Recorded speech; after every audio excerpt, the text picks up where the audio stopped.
Big shakeup in Buffalo this week. Was Ken Dorsey the right man to take the fall for the Bills' struggles this year? Or was he just a convenience scapegoat? Baltimore and Cincinnati. Is this Joe Shiesty and the Bengals' last stand? The A train's back against the Raiders this week. Is Devon Achane's return enough to get the Dolphins a win against better competition? Last year's Super Bowl participants meet again. Will the Eagles come out on top this time? All that and more as Sunday Scaries with Buccs McGee keeps on rolling with Week 11 of the 2023 NFL season.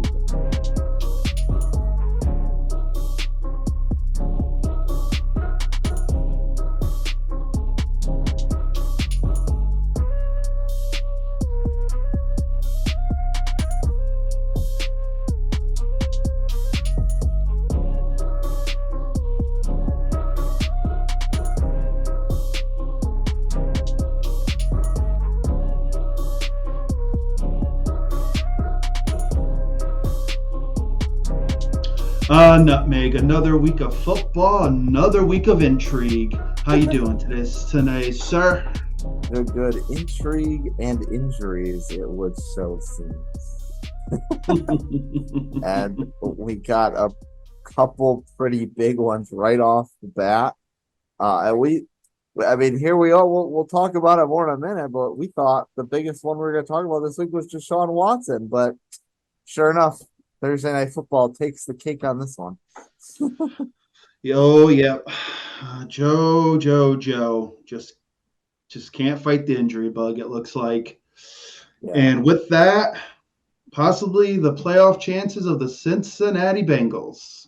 That's right. Of course, the loss on Thursday brings them down to 5-5, so they're right back in the mix with Vegas, with Indy, with the fraudulent Bills.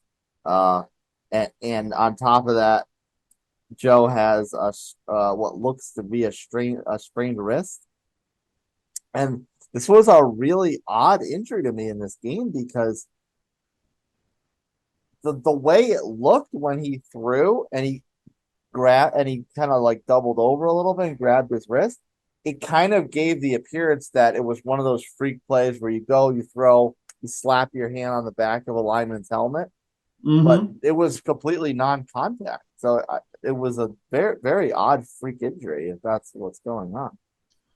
Well, they had said, if you watch the game, they had shown a clip of them coming into the stadium, and for some reason he had some kind of device on his hand. So this was a pre-existing injury. I don't know if nobody knew about it, or it was just a thing where they were like, it's nothing. He was gonna tough himself through it. I have no idea, but yeah, in watching the game, you just saw him just double over with no contact, like you said. So we still don't know exactly what it is, but if from the looks of it, it doesn't look promising.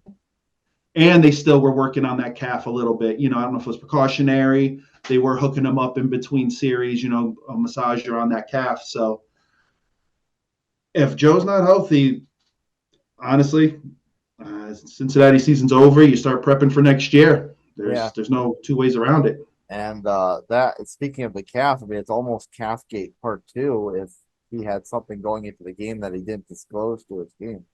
Mm-hmm. Because we remember as the early part of the season, it didn't look like he was quite right, and it took a while to get going. So Baltimore handled business. Let's just be realistic. The show must go on, and Jake Browning was admirable in his in his role coming in trying to salvage this, but Baltimore's defense was just too aggressive, and Cincinnati couldn't handle it. And oddly enough, with Baltimore, they didn't get out of this totally clean either because Mark Andrews went down very early, and now it looks like he's probably out for the season with this ankle injury. Yep, there's the ankle injury. There were a couple other guys that kind of seemed gimpy. Now, the beginning of the season, you kind of saw the Baltimore offense not at 100%, and a lot of that was Mark Andrews not being involved in the offense. Just seemed kind of off. So it's going to be interesting to see how this offense evolves without him. Yes, they got the run game, but everyone knows Lamar loves having Mark there as a safety blanket. He just makes those key catches. So we're going to see how this offense changes. Yeah, and we we kind of throughout the season, well, not so much throughout the season, but early on when all the running backs started going down, we're like, oh, same old Ravens. You know, Mm-hmm. they can't avoid the injury bug. And lately, it's looked like they got past that. Gus the Bus was looking good. They brought this kid Mm-hmm. Mitchell, who I didn't realize his father won a Super Bowl with the Ravens way back, following the 2000 season. So he's Oh. looked very good. And it's like, all right, well, they got past this injury bug, but sure enough, here's Mark Andrews going down. So like, oh, maybe the Ravens training staff is still not quite up to snuff. It's either that or just the injury bug loves Baltimore.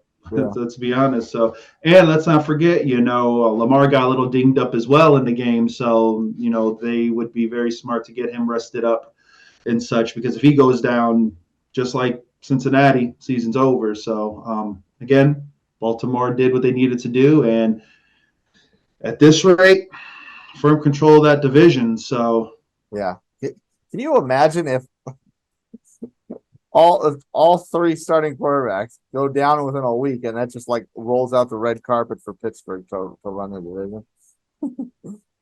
Here comes Mr. 500, Mike Tomlin, leading Yeah, this squad to the division title.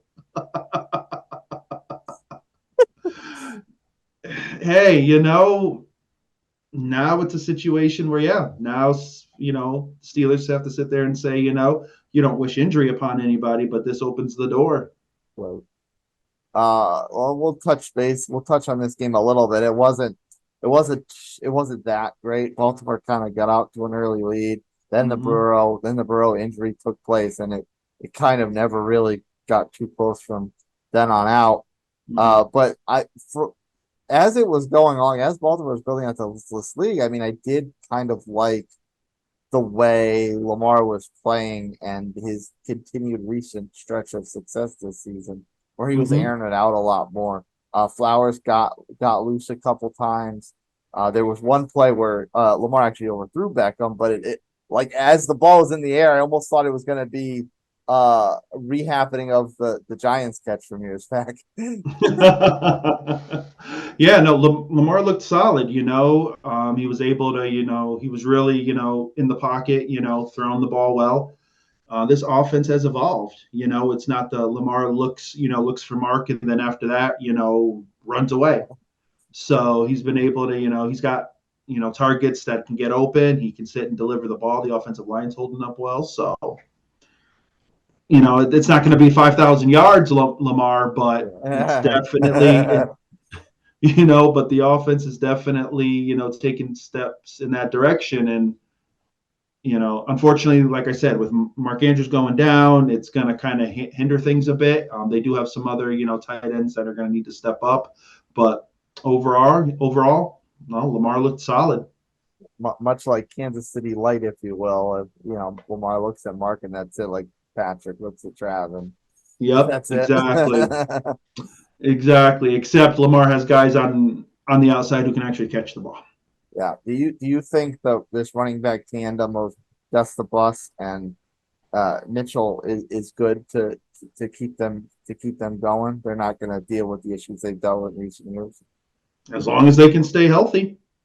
That's the thing of the last couple of years that's hurt them. It's the fact that those running backs have gotten hurt and they weren't able to run the ball, and that forced Lamar into becoming a running back, and getting hurt. So if the running backs can stay healthy, that offense should continue to prosper. Yeah. Now I do have to plead ignorance for a second because, and when we were talking earlier this season, I didn't know who Cincinnati's backup was when we were prophesizing of the possibility of Joe just taking a couple of weeks off to get the calf right. Mm-hmm. Didn't know who his backup was. Heard Jake Browning. Who, and if I'm not mistaken, Jake Browning, former University of Washington quarterback, he's used to captaining a a prolific program and at times a high flying offense. So, and he's definitely been in the league a few years. So he's probably been in this Bengal system a few years. And if anything, he should be very used to getting this team going. But do you think this is almost like too much of a feat, especially now at 5-5, for a young quarterback to get his feet wet for the first time and salvage their playoff season? Yeah, if Joe's out for any for any prolonged period of time, you're basically asking this kid to step in and save your season. Yeah, there's weapons around him, and if he doesn't make mistakes and that defense is going to have to step up and really become better than they are, I don't know. I don't know if it can be done. Like he looked like, he could make some plays in the pocket, scrambled a little bit. The guy's got talent. It's not like he's a stiff in the pocket, but you're asking this kid to basically save your season and basically win 6 or 7 games, because that's what you're going to need to do. Are they better off or worse off than the Jets with the MILF on Aaron Rodgers now? Oh, they're worse off, I think. Oh my goodness! Well, let's be honest. Zach's been playing all year. He's comfortable in the offense. He's gotten the reps. He's been the guy, and he was the guy last year. So he has that advantage. Browning's coming in saying, okay, instead of mop up duty, I'm the guy now, and so it's a totally different mindset. And he doesn't have a top 5 defense behind him now, mind you. When they're playing well, since his defense is formidable, but they weren't formidable tonight. So if they're giving up 25 plus points, I don't know if this kid can sit there and go toe to toe with the elite of the AFC. Yeah, I was very, very. I don't want to say disturbed, but for lack of a better word, with what the defense looked like, because of course we got used to seeing Cincinnati's defense this year look actually pretty formidable, and they didn't get off the bus this week. I don't know if it's a situation where the offense masks the defense's deficiencies, but right now, if you look at that schedule, since he's scheduled the rest of the year, it's not good. That schedule is daunting, and I don't know. So that's your season. This kid has to win. If Joe's not playing, this kid's got to win 5 or 6 games for them to have a shot. Yeah, especially if Lamar's ultimately okay, and he doesn't go down either. He doesn't miss time either. Yeah, the AFC, there's no room for hiccup. There isn't. 10 teams with 10 wins aren't guaranteed the playoffs. Everyone might F around and find out and wind up getting my Colts into the playoffs after. Look at that. Uncle Rico, wild card extraordinaire. Once you're in, all bets are off. And that takes us into the news of the week, a topic we like to have a lot of fun with this year so far. The Buffalo Bills. They hold on. Fraudulent. Continue. So they have this loss to Denver, which is, Denver used to be our punching bag. And Denver's become like quality mediocre. Like you can't even touch them anymore. I know. It doesn't even seem right to make fun of them anymore. It's like your kid, like when they grow up and they have graduation at kindergarten, you're like, wow, yeah, they've made it. And on top of that, Buffalo still should have won this game, even as poorly as they played, because Denver missed the field goal. But Buffalo can't count their defenders on the field, even though Denver took all their sweet time to line up the kick. Wow, 12 guys, really? And like the funny part is you hear McDermott talk about, we worked on this week, yada yada yada, blah. We work on this stuff. Yeah, 12 guys, real simple. Come on, no one counts this out. No, it's just bad overall, bad from top to bottom. Like there's no excuse. There's no reason they should have lost this game. Right. So, but because of that, there did happen to be some downfall, and that was the Bills letting go offensive coordinator Ken Dorsey. who's been there for 29 since he's been there since 2019. He's pretty much overseen Josh Allen's entire rise to, maybe using the term elite status this year is probably not too much, but at least top tier as far as quarterbacks in the league right now. He's pretty much overseen this whole transformation by Josh, and it's kind of almost seems like a scapegoat in a way, for lack of. Oh yeah, he was the fall guy. There's honestly, it's ridiculous. He shouldn't have been fired. I really don't believe he should have been fired. Their offense was still numbers wise, still in the higher, ranking of the league. Like it wasn't like they were like 29th and, could barely put up 15 points a game. This was ridiculous. It's not Ken Dorsey who's out there throwing the picks, fumbling the ball, like bad move. And it just continues the narrative that Buffalo at the end of the season is you have to dismantle this team. This team is nowhere near an elite team in the AFC. Yeah. I want to get more into that in a second, but you mentioned the statistics, so let's read through it. I'll throw up the image on the screen from Mina Kimes of ESPN. This is the Bills' offense through Week 10. Third in DVOA. Honestly, I don't know what that is. It's like a football sabermetric, but even still, third place is pretty good. Yep. First in success rate. Another sabermetric, but at least we could kind of figure out what that is. Third in EPA per play. Geez, so 3 sabermetrics in a row. All right. Fourth in QBR. Third in yards per play. Second and third down conversion percentage. And third in red zone efficiency.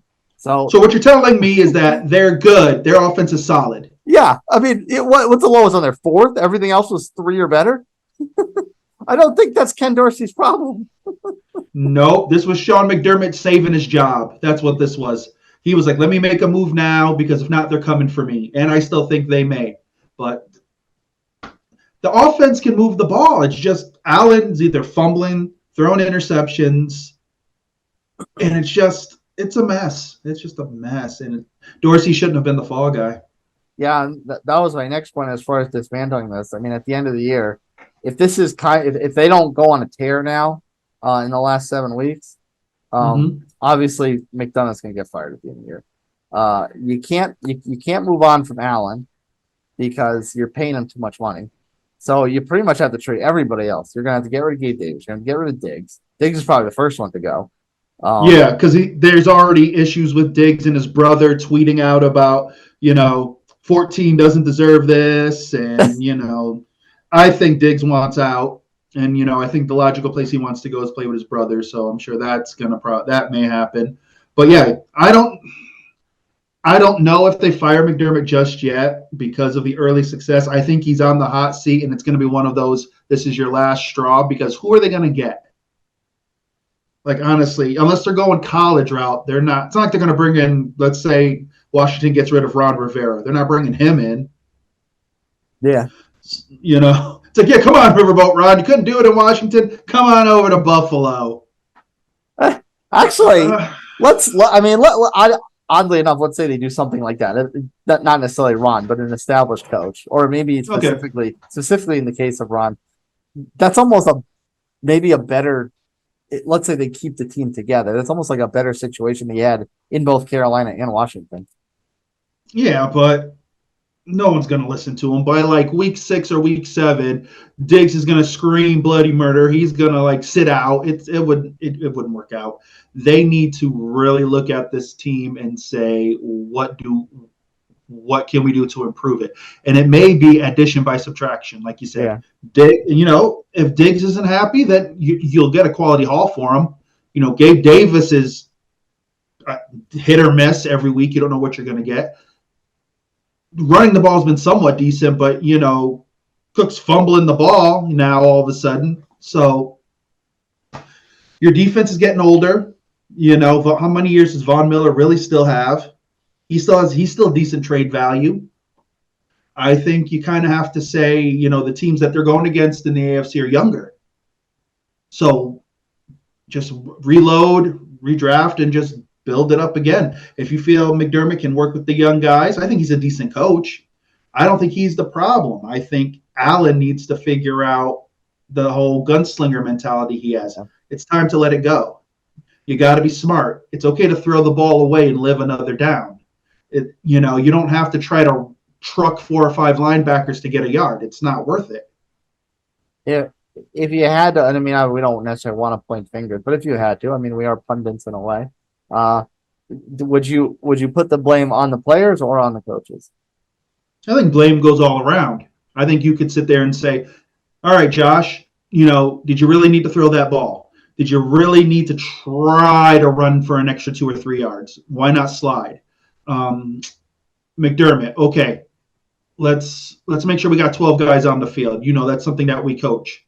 Dorsey, all right, maybe not the best play, but your stats are saying that you guys are putting up quality stats in the league. So I think it's a situation where you say, okay, we've got to retool and come back, but I don't think someone should have lost their job over it. Yeah. Now let's say they lose another 2 or 3, and all of a sudden they can barely put up 10 points. All right, now let's look at some things. But their offense was decent. It's just bad calls by Josh. Coaching staff's kind of slipping. I think they need to kind of put their foot down and say, hey guys, we got to tighten this ship up. I think they're still believing they're this elite team in the AFC, and they're not. I think the defense might be missing Leslie Frazier's leadership too. Oh, totally. I think these guys think they make 1 or 2 plays on the defense, and then they're like the greatest thing. Like you'll see them celebrate. They may knock a ball, maybe get a pick every once in a while. The defense does something. Now, their defense is beat up with some injuries, but still, like I still believe they kind of feel that they are elite, but they need to realize they're not. And now you're fighting for your lives. You need to literally win the next 5 of 6, maybe. To really make sure that you have a shot at the playoffs. Because if you somehow scrounge 10 wins, you still might not make the playoffs. Yeah. But everyone's pretty much even.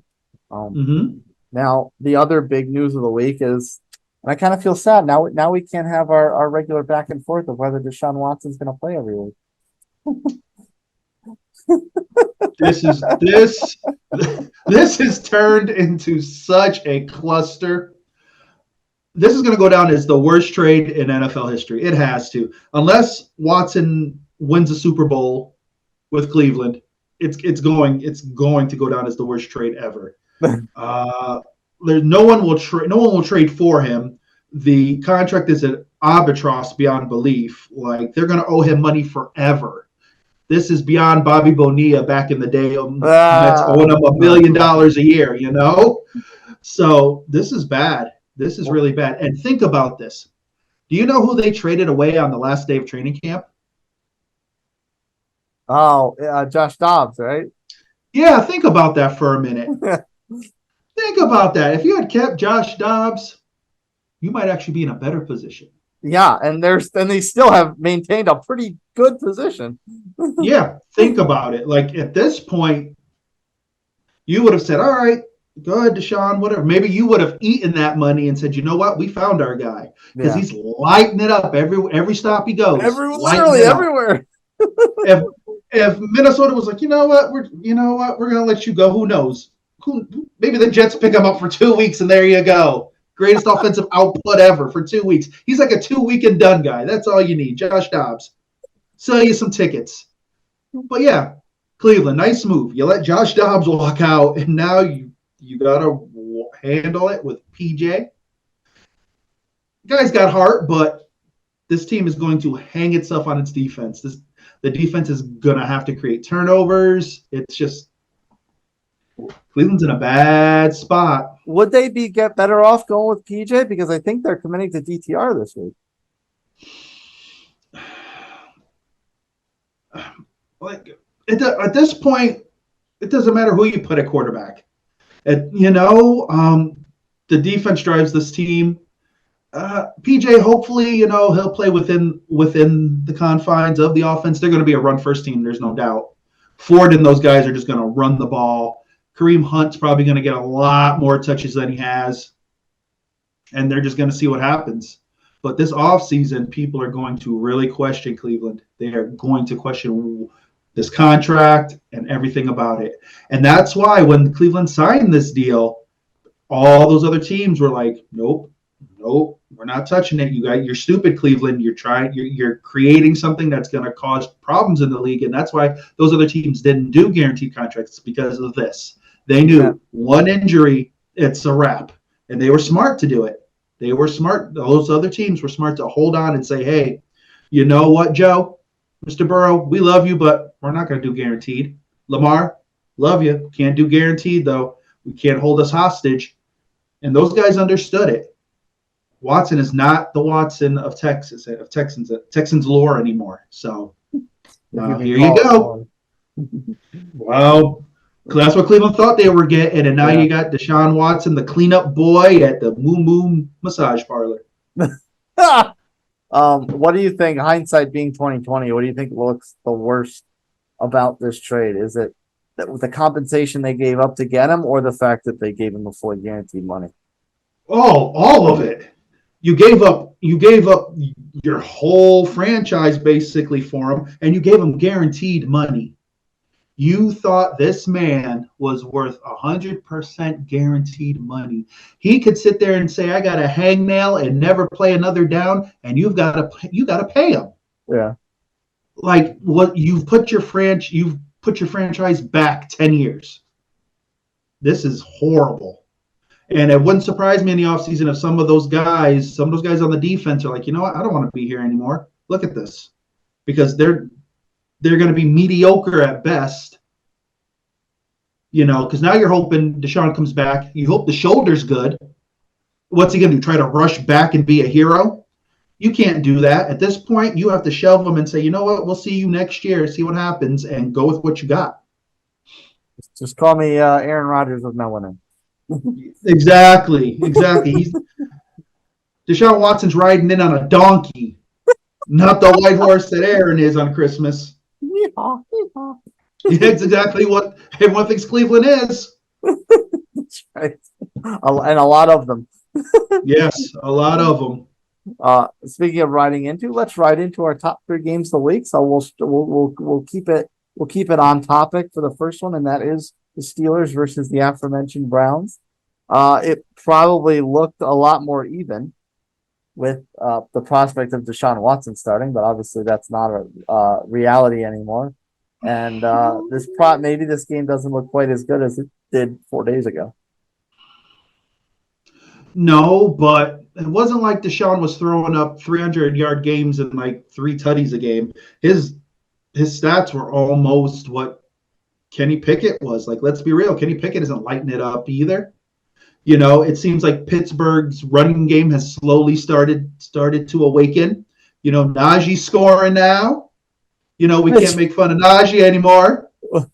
Not, at least not for that. But I did hear this week that despite the fact that he's been scoring all these touchdowns lately, Jalen Warren has still surpassed him now as the RB1. So he could still make fun of Najee for that. He still lost his job.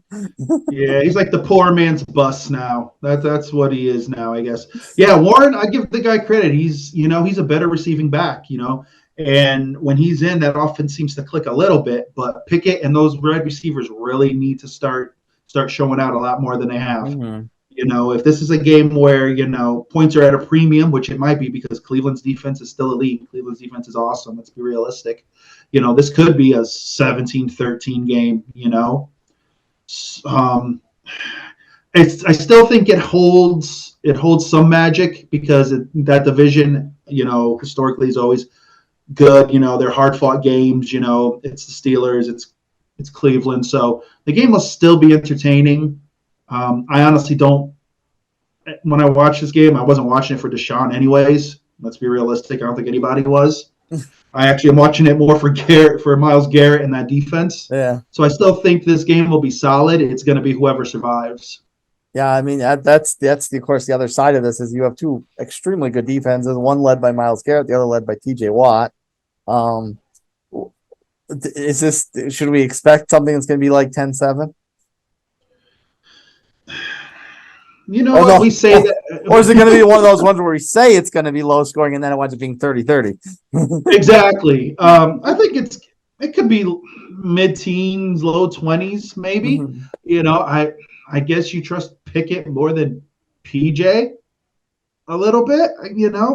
Now, if Pittsburgh comes out and they just start slinging it, and next thing you know, Pickett's got close to 200 at half, then all bets are off, and yeah, they could rout. But Cleveland can run the ball. They're a physical team, so they may wear down Pittsburgh a bit. So I think I'd say low teens. That I'm willing to hang my hat on that. that would be my luck. I finally decide to give up on George Pickens and bench him, and he goes off for 3 touchdowns.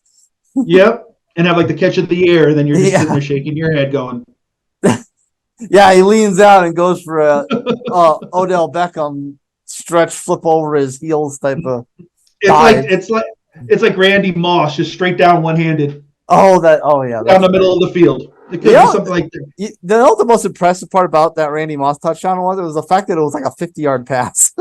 Yeah, exactly. Like Brady just throws it. I'm like, oh, there's no way he's catching this thing. And then nope, there's just Randy, Yeah, big old mitt and all. it's one thing to one hand something that's just like a little 5-yard slant pattern, but to Something get coming to in at something coming in at 50 yards. Yeah, no, dude, I'm putting up both hands and praying I don't break a finger. and with about this much of breathing room before the back of the end zone. Exactly. But I think this game will still be entertaining. It's got playoff implications. Oh Let's be yeah, realistic. There's playoff implications, division implications, the whole thing. So the game is worth a watch for sure. yeah. And that's so funny that the AFC North it has 2 games this week all amongst their teams. So yeah, It's the script. It's it the is. script. We It is. know it. I'm It's the telling you. script. We were just talking. Goodell's writing chat. Act 2 right now. All right, Chat GPT. Don't give Goodell too much credit. Yeah, I'm it's true. still pissed off over that phantom pass interference call. Sometimes the CGI just doesn't work well, man. Next top game up is the return of Devon Achane for the Miami Dolphins. They welcome the Raiders into town. The Raiders have been flying high lately. Got a fire lit under their tails from the firing of Joshy and bringing in Antonio Pierce, players coach, obviously. So can they kind of continue this fire, or is Miami going to have another darn near 70-point outburst against lesser AFC West opponent? All depends on that. All depends on that Raider defense. That's what this comes down to. If they can slow down the Dolphins, and yeah, keep it in the 20s, they've got a shot. But if it ends up a situation where they're trying to go blow for blow, I don't think they can hang with Miami. I really don't.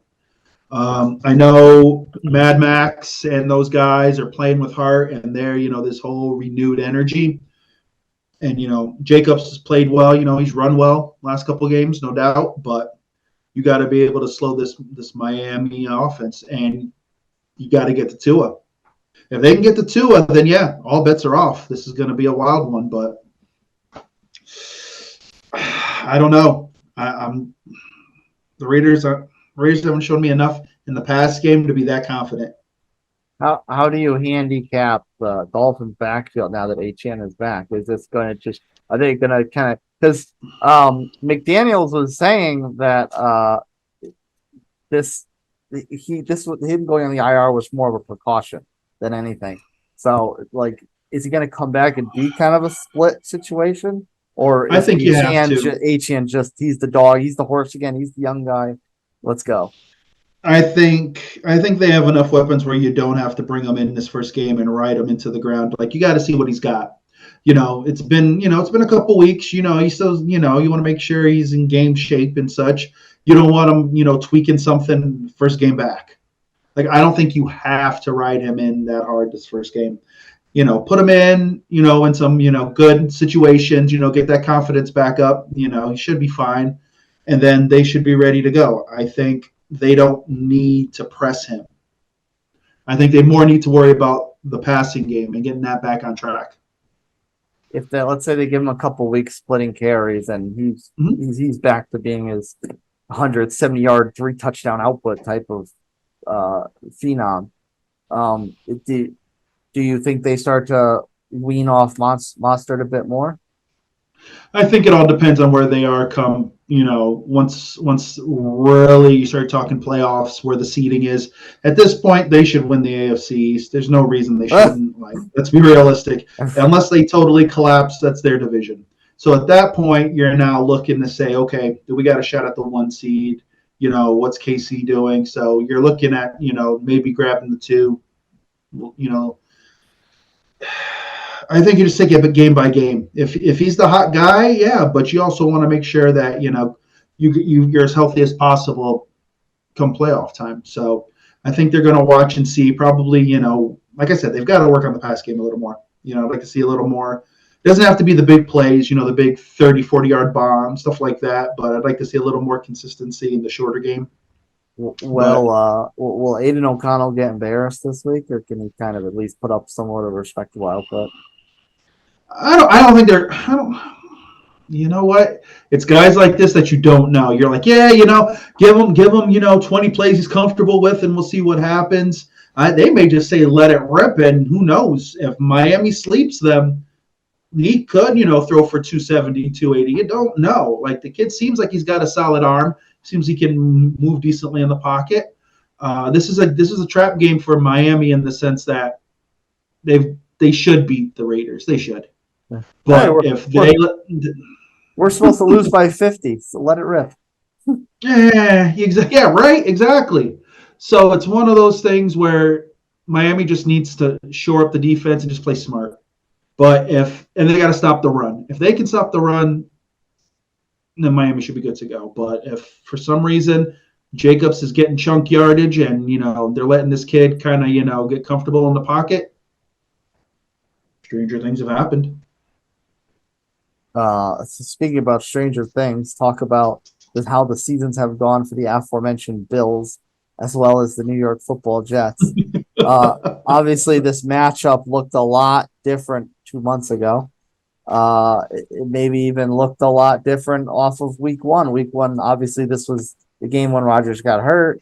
The Jets still miraculously still found a way to win. Off the strength of their defense, off the poor play of Allen, off of miracle special teams play, whatever the case may be. Is this almost a little maybe a get back for Buffalo? Because we always say division matchup split. We say that, but we usually say it with the caveat that offensive coordinators, and offensive coordinators aren't getting fired, and the brothers of your star wide receivers and out there, Onyx praying and asking for him to be released and things of that nature. This has become a must-win for Buffalo, and not even in just playoffs period. Like, if they want to survive, because they're not winning the division, so if they want to sniff the wild card, they need to win. They are in the same boat as the Jets. Mm-hmm. It's not like the Jets are like 2-7 and just flopping around and playing for pride. They're playing to hang on, hoping that Rodgers comes back on Christmas on his white horse and can flip this around. So Buffalo has a lot to lose this game. Is there any chance that the Jets can pull off some magic and keep their season alive? All right, give the Jets a shot. Why not? Buffalo isn't good. Like, there's nothing in the last 3-4 weeks that Buffalo has shown me that's like, wow, yep, they're legit. They're the deal. Like, and who knows what their offensive coordinator now, who was the quarterback's coach, what he's going to do. And then what are you going to fire him the next week? Like, legit. Like, oh, nope, you got to go. Hey, peanut guy, you're in. You're just going to start canning people. Fact of the matter is this. The Jets defense is elite. That defense has kept them in every game this year. That defense is incredible. And Buffalo's offense is anemic now, and it's just because of stupid mistakes.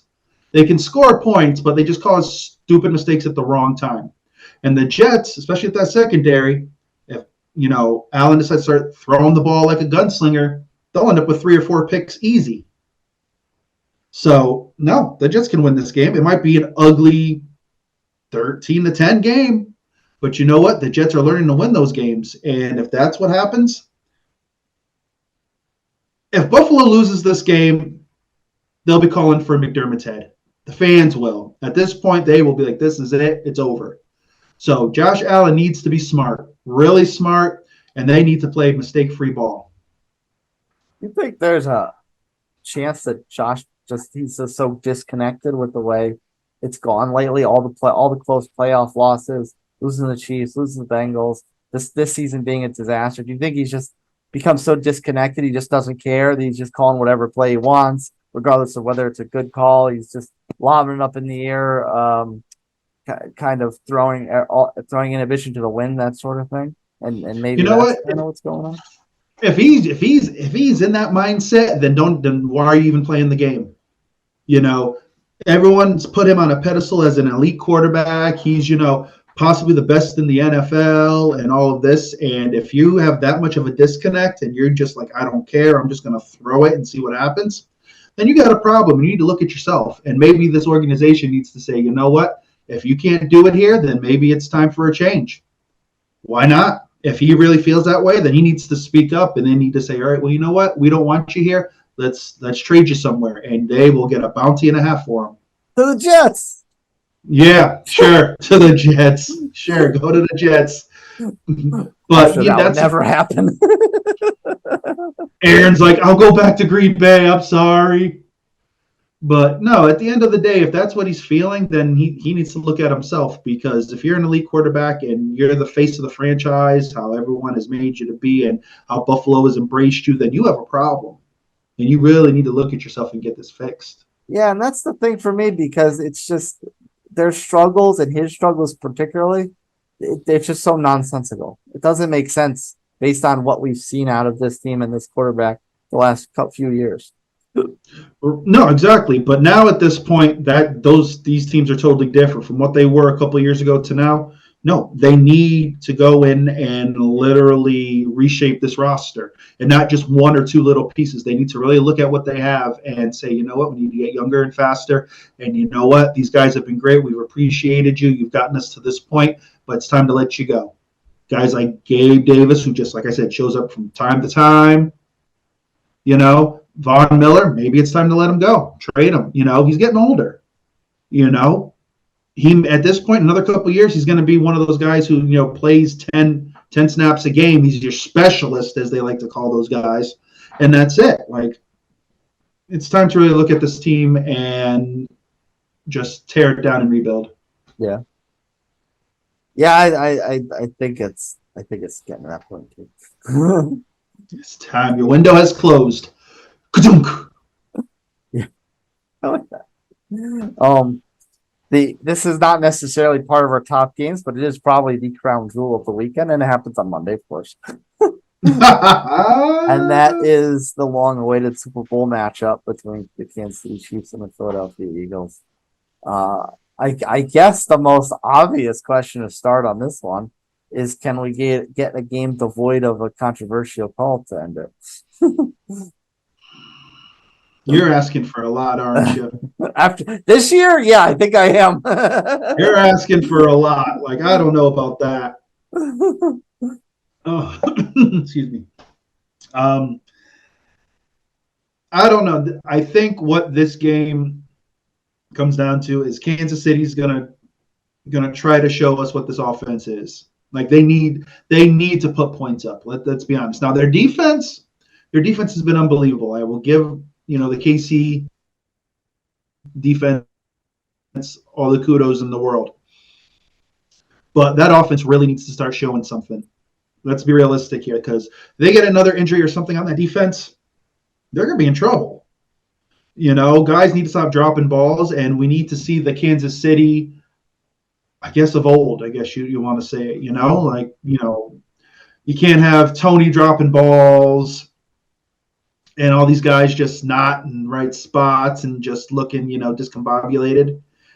The Eagles have revenge on their mind, but I think their coaching staff also has them, in the mindset of, we want to win this game, but this isn't the season. Like, if we lose this game, we move on. I don't think you can go in there saying, okay, we have to win. It's the rematch. You're not getting the rings. It's not like, oh, well, now you beat them, so now you're the champs of last year. We got to hand them over. But yeah, you want to beat the best of the best. And I think if the Eagles beat KC, yeah, you've got to kind of give them the edge as the favorite, but KC's got to play a clean offensive game. Who's got the biggest holes between these two teams? Because on one hand, you've got the Chiefs, which we've gone over numerous times, where their wide receiving core is arguably just not that good past Kelsey. And I noticed that when Mahomes throws to his other targets, it's almost like if he's not looking at Kelsey, he's looking at a different receiver for each quarter. Like if it's not Kelsey, one quarter he's just looking at Tony. Then if it's not Kelsey, one quarter he's just looking at Rice. Then another quarter, if it's not Kelsey, he's just looking at Watson. It's almost like it's a different receiver to complement Kelsey in per whatever chunk of game as it goes along. And then on Philadelphia's hand, you've got their defense, which is very good, but their pass defense has left a lot to be desired versus their run deep. They're up front, which is exceptional. And then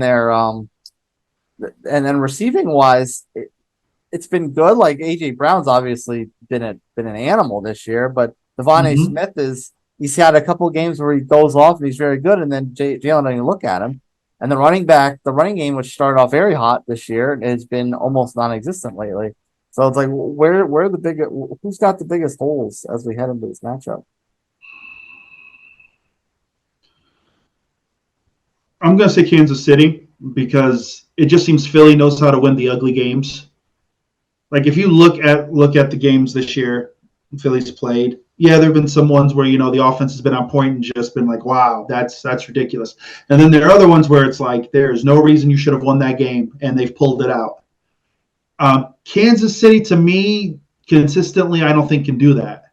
Like you said, I think Patrick is desperate to find that second receiver. So he's going to do that. Okay, well, let me work with you. Can you get it? Nope. All right, let me go to the next guy. Nope, let me go to the next guy. Well, there are no more guys. This is what you have. So either you guys need to, have overnights at the stadium and start, and 24-hour, sessions there out in the field, learning these routes and working with these guys on the jug machine, catching balls, or this is what you've got. And they need to catch. They need to be able to produce. Sleepovers and campfires, telling ghost stories and roasting marshmallows. Yeah, ghost stories about guys who used to be able to catch balls there in Kansas City. But for Philly, yeah, the secondary has been beat up injury-wise, but they win the ugly games.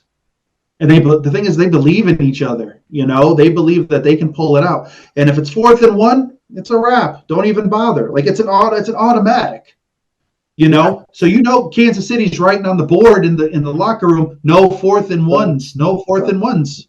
Yeah. Because you know what's coming, and no one stopped it. No one has stopped it. So I think Kansas City, because people are down. People doubt Kansas City. It's not been like the last 2-3 years where it's been like, oh, Kansas City automatic 30+ points. Here we go. I don't know. I'm right now riding with the Eagles on this one. I don't trust Kansas City right now. We think that Jets loss was more of an anomaly than anything. Yeah, I think it was one of those things where you're going to lose a game, like you are, and it happens. But they've bounced back. And I don't think anyone has doubted what the Eagles are after that. They were like, oh, wow, they lost. And then the Eagles turned around and said, all right, well, here you go. And they've gone and won. KC, it's like, okay, if Travis doesn't catch the ball, who is it?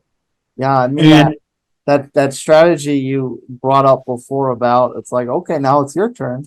I almost wonder if that's maybe not serving the team the best, because it makes it a lot easier to defend. Oh no, well it doesn't serve him, but here's the thing: teams aren't scared because the guy isn't going to catch the ball. They're like, yeah, go ahead, run your 15 yards. Go ahead, it's cool. You're not going to catch it. I don't trust you. And so then Patrick sits there and frowns and then tries to figure something out, But the days are gone when he's just flicking his wrist and anybody's catching it. And teams are like, all right, well, now what are you going to do? At some point, the Mahomes magic runs out of just flicking or running for first downs. There's going to be a team that's going to stop that. And this year, it's not, they're not the slam dunk. Yeah, they're the defending champs, but right now, if they were to play the Lions, I'd take the Lions. Mm-hmm. Well, Lions already beat them once. Yeah, you see, this is the deal. Like, there's no one fears KC really. Yeah. With Philly now, I mean, obviously it's been a topic of discussion a few times, and we've touched on it a lot. But winning ugly obviously builds character. But based on the quality of those types of wins that they've had, can you categorize them as more just character building moments, or is it more a situation of they're playing with fire a little bit? And okay, they've been getting by, they've been making it happen, but eventually you play with fire, the adage goes, you get burned. No, it's true, but it also, I think, builds that character to say, okay, we can win this. We just have to play our game and we'll be all right. And yeah, they weren't, none of those teams were going to go undefeated or anything like that. But the Eagles have shown that as long as they stay the course and do what they do, 8 out of 10 times they're going to win. So that's what works for them. The point where, let's say, for some reason, KC goes off for 30-something points and burns them. I don't think it affects them as much as if it was to happen the other way. I think if the Eagles were to get blown out, they would be able to bounce back easier than KC would. I just think that the Eagles are built tougher that way. I don't know if KC is, because it's not the KC teams of old. If this was 2-3 years ago, I'd say, okay, yeah, they'd be able to bounce back. I don't think the KC of now can do that. Yeah. Especially with these young guys who can't catch balls. I think it's a psychological thing. Well, I'd say we're a little psychological. Don't worry, we will go live as usual tonight after all the Sunday games conclude. But we'll also go live after this game we just finished talking about, the Super Bowl rematch on Monday. We'll be live after that as well, because it's a Super Bowl rematch. It's worth its own show, right? Oh, of course. Why not? Woo! Everyone loves those rematches. As always, catch Sunday Scaries with Buccs McGee, premiering at 8 a.m. Eastern Time on both YouTube and Rumble. Our live show as usual, and then our audio sidecar show on Apple Podcasts and Spotify. Buccs McGee, I'll see you after the games. Take us off air. All right, everyone. Enjoy those games. Good times as always. Getting into the meaty part of the season, playoff implications and all. Nutmeg, and we'll see you soon.